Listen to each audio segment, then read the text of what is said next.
നമസ്കാരം. ഞാൻ കേരളം. 3 വശത്ത് കടൽ, ഒരു വശത്ത് കാട്. മനുഷ്യരിലൊക്കെയും ബുദ്ധിയും ബോധവും നിറഞ്ഞ ഒരു വലിയ സംസ്ഥാനം. കാലം മുന്നോട്ട് പോയാലും ചില വർഷങ്ങൾ മനസ്സിൽ തങ്ങും. 2025 അങ്ങനെയൊരു വർഷമായിരുന്നു. എൻ്റെ ഓർമ്മയിൽ തങ്ങി നിൽക്കുന്ന 2025 പ്രതീക്ഷകളോടെ തുടങ്ങിയ ദിനങ്ങൾ. പുതുവർഷത്തിൻ്റെ ആദ്യ പ്രഭാതത്തിൽ ഞാൻ വീണ്ടും സ്വപ്നം കണ്ടു. പദ്ധതികളും പ്രഖ്യാപനങ്ങളും, പിന്നെ നമുക്ക് സാധിക്കും എന്ന വിശ്വാസവും. 2025 എന്ന വർഷം എന്നെ പല വിധത്തിൽ പരീക്ഷിച്ചു, ചിരിപ്പിച്ചു, വിയർത്തു, കരയിച്ചു. എന്നാലും തല ഉയർത്തി നിൽക്കാൻ എന്നെ പഠിപ്പിച്ചു. ഉള്ള നിറയെ പ്രതീക്ഷകളുമായി ജനുവരി മാസം പിറന്നപ്പോൾ ഞാൻ ആഹ്ലാദത്തോടെ പറഞ്ഞു, പുതുവർഷം ആണേ, ടൂറിസ്റ്റുകളെ വരൂ. വിദേശികളും ആഭ്യന്തര സഞ്ചാരികളും നിറഞ്ഞു കവിഞ്ഞു. ഉത്സവങ്ങളും കലാപരിപാടികളും സാമ്പത്തിക ചലനം കൂട്ടി. ഖജനാവിൽ പണം കുറവായിരുന്നു. വേനലിന്റെ ആദ്യ ചൂട് തലകാട്ടി. ആരോഗ്യവും നിറയെ സ്വപ്നങ്ങളുമായി ഫെബ്രുവരിയിലേക്ക് എത്തിയപ്പോൾ ആരോഗ്യ ക്യാമ്പുകളായിരുന്നു എൻ്റെ പ്രതീക്ഷ. ചികിത്സയേക്കാൾ നല്ലത് പ്രതിരോധം ആണല്ലോ. അതുകൊണ്ട് തന്നെ നിരവധി സൗജന്യ ആരോഗ്യ പരിശോധനകൾ നടത്തി. നിരവധി സ്റ്റാർട്ടപ്പ് ആശ്രയങ്ങൾ ചർച്ച നടത്തി. പക്ഷേ എൻ്റെ യുവജനങ്ങൾ എന്നോട് ചോദിച്ചു, ജോലി കിട്ടുമോ എന്ന്. കൂടാതെ മണ്ണിൽ പണിയെടുത്ത കർഷകർക്ക് അവരുടെ വിളകൾക്ക് കിട്ടിയത് കുറഞ്ഞ വിലയും. അങ്ങനെ ഇരിക്കുമ്പോഴാണ് കൊടും ചൂടുമായി മാർച്ചിൻ്റെ വരവ്. സൂര്യൻ്റെ ചൂട് മാത്രമല്ല, പരീക്ഷയുടെ ചൂടുമായിരുന്നു കൂടുതൽ. SSLC, +2 പരീക്ഷകൾ ശാന്തമായി നടന്നു. പൊതുവിദ്യാഭ്യാസ മേഖലയ്ക്ക് വിദ്യാഭ്യാസ നിലവാരം നിലനിർത്താൻ സാധിച്ചു. പക്ഷേ എന്നെ വല്ലാതെ പിടിച്ചുലച്ചത് കിണറുകൾ വറ്റിയതാണ്. കുടിവെള്ളം വലിയ ചർച്ചയായി മാറി. എത്ര ചർച്ച ചെയ്തിട്ട് എന്തു കാര്യം? ഇതാ ഞാൻ പൂർണ്ണശക്തിയിൽ എന്ന് വിളിച്ചു പറഞ്ഞ് തലയ്ക്ക് മുകളിൽ കത്തി നിൽക്കുന്ന സൂര്യൻ. ശരിക്കും കുട്ടികളുടെ പരീക്ഷ കഴിഞ്ഞപ്പോൾ ചൂടിൻ്റെ പരീക്ഷ. പിന്നെ വലിയൊരാശ്വാസം, ഡിജിറ്റൽ സേവനങ്ങൾ ജനകീയമാക്കാൻ സാധിച്ചു എന്നതാണ്. വേനൽക്കാല ടൂറിസവും മെച്ചപ്പെട്ടു. പക്ഷേ ഇതൊക്കെ ചെന്ന് അവസാനിച്ചത് കുതിച്ചുയർന്ന വൈദ്യുതി ഉപയോഗത്തിലാണ്. ആരോഗ്യ പ്രശ്നങ്ങൾ വേറെയും. കൊടും വേനലിൻ്റെ ചൂടിലും ചെറിയ ആശ്വാസമായി മഴയിടയ്ക്ക് കിട്ടി. മെയ് മാസമെന്നാൽ ഫലവും പ്രതീക്ഷയും ഏറെ നൽകുന്ന മാസമാണ്. റിസൾട്ട് വന്നു. വിദ്യാർത്ഥികൾക്ക് ഏറെ സന്തോഷം. പരീക്ഷാഫലങ്ങൾ നല്ലത്. പ്രവേശന നടപടികൾ സുതാര്യം. പക്ഷേ അപ്രതീക്ഷിതമായി മഴക്കാലം നേരത്തെ എത്തി. നഗരങ്ങളിൽ വെള്ളക്കെട്ട്. എന്ത് ചെയ്യണം എന്നറിയാൻ പറ്റാത്ത അവസ്ഥ. അങ്ങനെ വിറങ്ങലിച്ച് നിൽക്കുമ്പോഴാണ് കുട്ടികളുടെ ചിരി വീണ്ടും കേൾക്കുന്നത്. വേറെ എവിടെ നിന്നുമല്ല, സ്കൂളുകളിൽ നിന്ന്. അതെ, മധ്യവേനൽ അവധി കഴിഞ്ഞ് സ്കൂളുകൾ തുറന്നു. മഴയ്ക്ക് മാറ്റമില്ല. കൃഷിക്ക് നല്ല മഴ. പക്ഷേ ഇടുക്കിയിലെ കുമളിയിൽ ഉണ്ടായ ഉരുൾപൊട്ടൽ എന്നെ വിഷമിപ്പിച്ചു. മണ്ണിടിച്ചിൽ, ഗതാഗത തടസ്സങ്ങൾ, അങ്ങനെ ഓരോന്ന്. വയലുകളെല്ലാം പച്ചപ്പണിഞ്ഞു.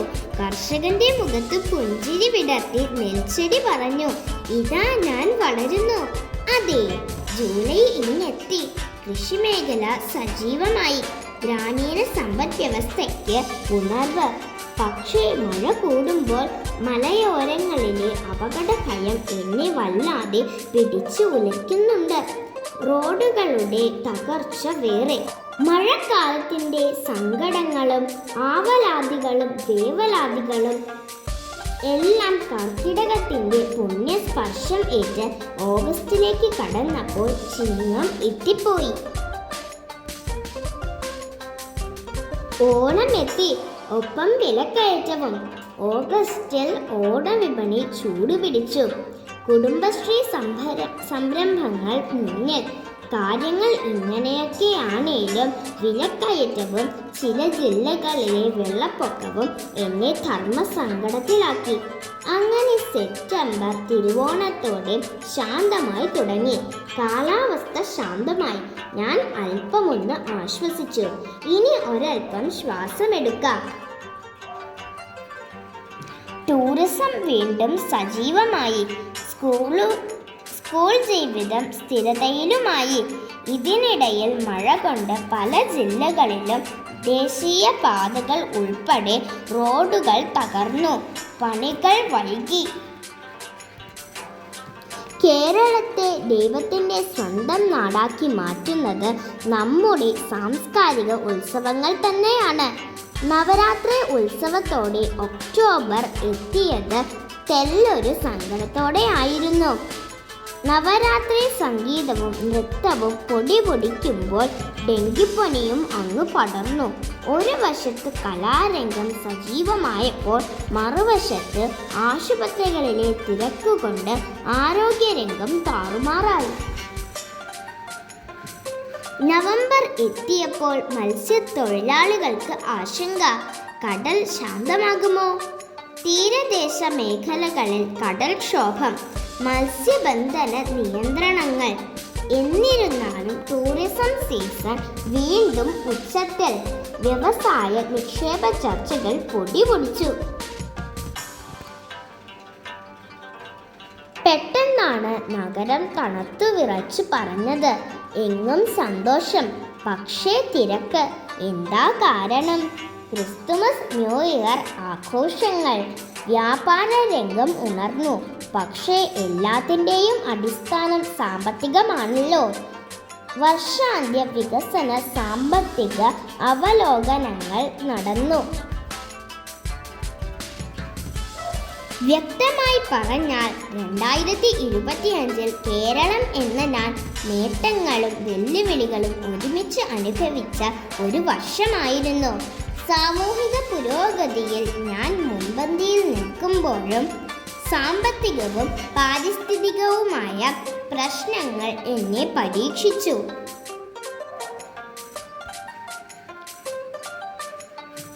സാമൂഹിക മേഖലകളിൽ ശക്തി നിലനിർത്തി. സാമ്പത്തിക പരിസ്ഥിതി വെല്ലുവിളികൾ നേരിട്ടു. സുസ്ഥിര വികസനത്തിൻ്റെ ആവശ്യകത തിരിച്ചറിഞ്ഞ വർഷമായിരുന്നു 2025. പ്രിയപ്പെട്ട 2025, നീ ഞങ്ങൾക്ക് പലതും പഠിപ്പിച്ചൊരു വർഷമായിരുന്നു. ചില ദിവസങ്ങളിൽ നീ സന്തോഷം നൽകി, ചില ദിവസങ്ങളിൽ നീ പരീക്ഷിച്ചു. നേട്ടങ്ങളും നഷ്ടങ്ങളും, ചിരിയും കണ്ണീരും, മഴയും ചൂടും, ഉത്സവങ്ങളും ആശങ്കകളും എല്ലാം ചേർന്നൊരു പൂർണ്ണ വർഷം. നീ ഞങ്ങളെ പഠിപ്പിച്ചത് ഇതാണ്: ശിക്ഷ കൈവിടരുത്, പ്രകൃതിയെ കരുതണം, മനുഷ്യരായിരിക്കണം. ഇപ്പോൾ നീ പോകുന്നു. നീ നൽകിയ അനുഭവങ്ങൾക്ക് പുതിയ പ്രതീക്ഷയോടെ ഞങ്ങൾ അടുത്ത വർഷത്തെ സ്വാഗതം ചെയ്യുന്നു. പുതിയ പ്രതീക്ഷകളുമായി, പുതിയ സ്വപ്നങ്ങളുമായി 2026 നമ്മുടെ വാതിലിൽ മുട്ടുന്നു. ഒരു പുതിയ തുടക്കമാകട്ടെ, ഓരോ ശ്രമവും ഒരു നേട്ടമാകട്ടെ. 2026 സ്നേഹസ്വാഗതം. സന്തോഷവും സമാധാനവും വിജയവും നിറഞ്ഞ ഒരു വർഷമാകട്ടെ. എല്ലാ പ്രിയപ്പെട്ടവർക്കും പുതുവത്സര ആശംസകൾ.